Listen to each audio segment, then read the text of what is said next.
중심선 망막염은 30대에서 40대 직장인들 업무적으로 막 스트레스를 많이 받거나 완벽하게 컴퓨터 작업을 해야 된다든가 프로그램을 완성해야 된다든가 또는 직장에서 인간관계, 대인관계의 스트레스가 심해서 벗어날 수가 없는 겁니다. 왜냐하면 직장이 아니라면 벗어날 수가 있지만 직장 속에서 업무적인 걸 해야 되고 업무적인 것을 사람 관계 속에서 스트레스를 받는 것이 누적되다 보면 중심성 망막염이 될 수가 있고, 여자 같은 경우는 화병, 자꾸 속상해 죽겠어, 기가 막혀 죽겠어, 화가 나 죽겠어, 이런 것들이 전선에 해당되는 시신경의 피복 껍데기를 벗기게 해버리면서 전선이 제 역할을 못하는 전기가 나가버리는 시력 장애의 원인이 되는 시신경염의 원인이 될 수가 있습니다. 그래서 우리가 건강할 때는 운동 잘 먹고, 건강의 3대 요소 잘 먹고, 건강한 음식을 먹고, 잠을 푹 자고, 그 다음에 운동을 해주는 것. 사람은 생물입니다. 활동하는 동물이라고 그럽니다. 동물. 살아있다는 것 자체가 활동하는 겁니다. 사람이 활동하지 못하면 식물 인간이라고 얘기를 합니다. 움직이지 않는 거, 누워가지고 꼼짝 못하고 링게를 꽂아줘서 내 입을 씹는 게 아니라 링게로 영양분을 공급받고 산소 마스크로 숨을 쉬고 식물 인간. 그래서 동물은 움직이는 것이 기본입니다. 움직여야지 기초대사량, 내가 유전자로 세팅되어 있는 기본적인 에너지 칼로리만 소모되는 게 아니라 활동하면서 에너지가 더 많이 소모가 되고, 소모된 만큼 더 잘 먹게 되고, 잘 먹고 움직인 것만큼 푹 잠을 자게 됩니다. 우리가 낮에 활동하는 것은 태양의 에너지를 받아들이면 멜라토닌 생성이 훨씬 많아집니다. 비타민 D나 멜라토닌이나 이런 것은 태양에서 흡수를 합니다. 그래서 낮에 활동을 하고 운동을 많이 하게 되면 밤에 멜라토닌 분비가 많아지면서 잠도 푹 오게 됩니다. 그래서 우리가 웃는 것은 마음의 운동, 우리가 육체를 쓰는 것은 몸의 운동, 권투가 몸의 운동이라면 웃는 것은 마음의 운동입니다. 또 우리가 몸을 통해서 육체를 쓰지만 육체가 감정과 생각과 영적인 건강에 밀접한 연관이 있습니다. 우리가 운동을, 권투를 일반적으로 그럽니다. 배가 나오니까 운동을 좀 해야지, 권투를 좀 해야지. 일주일에 한두 번 나옵니다. 그런 분들 일주일에 한두 번, 또는 한 달, 석 달 끊어놓고, 석 달 끊으면 쌉니다. 석 달 끊으면 권투가 한 달에 19만 원 나옵니다. 근데 석 달 끊으면 15만 원씩 해서 석 달치를 한꺼번에 끊으면 45만 원 해줍니다.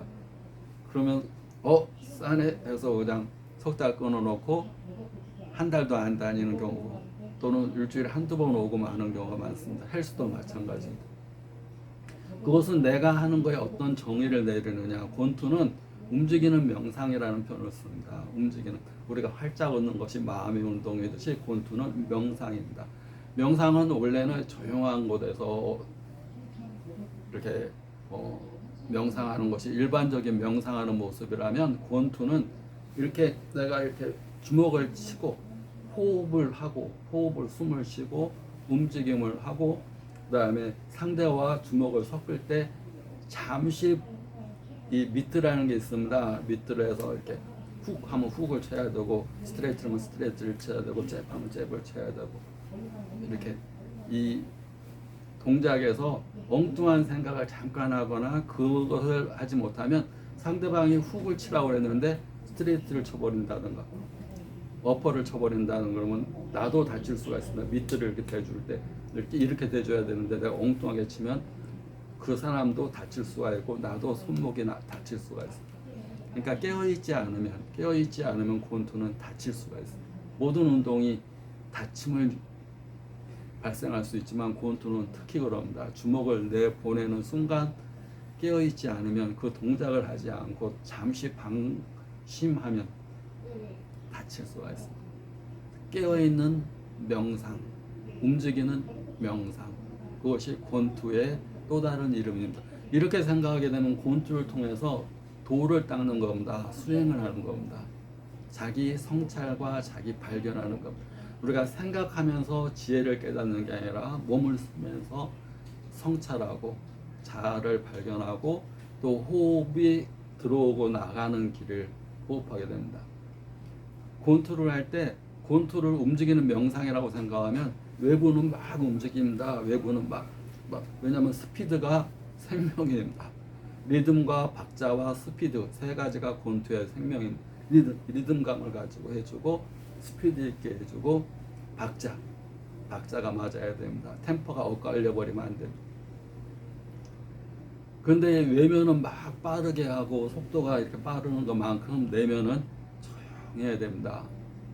외부의 움직임에 맞춰서 막 내면이 컥컥컥거리고 막 컥컥 내면이 막 흔들흔들하고 그러면 이 태극권 같은 거 보면 막 조용히 외면이 조용합니다. 근데 권투는 겉이 막 빠른 대신에 속은 조용해야 됩니다. 이 안에 물이 들어있다. 내 마음 안에 물이 들어있다. 바퀴가 막 흔들어올 때도 물이 중심을 탁 잡아서 물이 이렇게 중심을 그때그때 마음이 중심을 탁 잡는 거. 내면은 고요하고 밖은 막 날카로워져 있는 상태. 그것이 권투를 하는 장면입니다. 막 이렇게 해도 호흡이 초보자는 막 컥컥거립니다. 컥컥 내면이 막 흔들려 가지고 막 속에서 막 그런 걸 초보자라고 그럽니다. 초보자가 아니고 이제 권투의 맛을 알고 권투가 익어가면 내면은 조용하고 외부는 빨라지고 외부는 날카로워지고 속은 부드러워지고. 그래서 모든 운동이 그렇지만 어느 정도 오래 한 사람들은 우리가 이제 태권도도 마찬가지입니다. 빨간 띠일 때는 막 빨간 띠니까 막 어디 한번 붙어봐, 한번 싸워보고 싶어, 막 대련하고 싶어. 근데 좀 지나면 운동한 티가 안 납니다. 운동해도 잔잔하게 외면만 빠르게 정확하게. 그리고 시선이 딱딱 꽂힙니다. 시선이 상대방한테. 초보자일 때는 상대방한테 꽂히지 않습니다. 행동하기 바쁩니다. 시선이 왔다 갔다 합니다. 그런데 숙달되게 되면 내가 목표하는 방향, 화살에 10점 만점에 10점을 맞추듯이 내가 때리려는 방향의 모든 것이 그 방향에 집중되어 있습니다. 집중하는 거. 그래서 움직이는 명상이라는 걸 씁니다. 집중. 과거와 미래를 잊어버리고 현재에 집중하는 거, 현재의 주목에 집중하는 거. 운동도 마음의 운동도 마찬가지입니다. 얼굴은 웃는 것은 마음의 운동이다. 이어서 설명했습니다.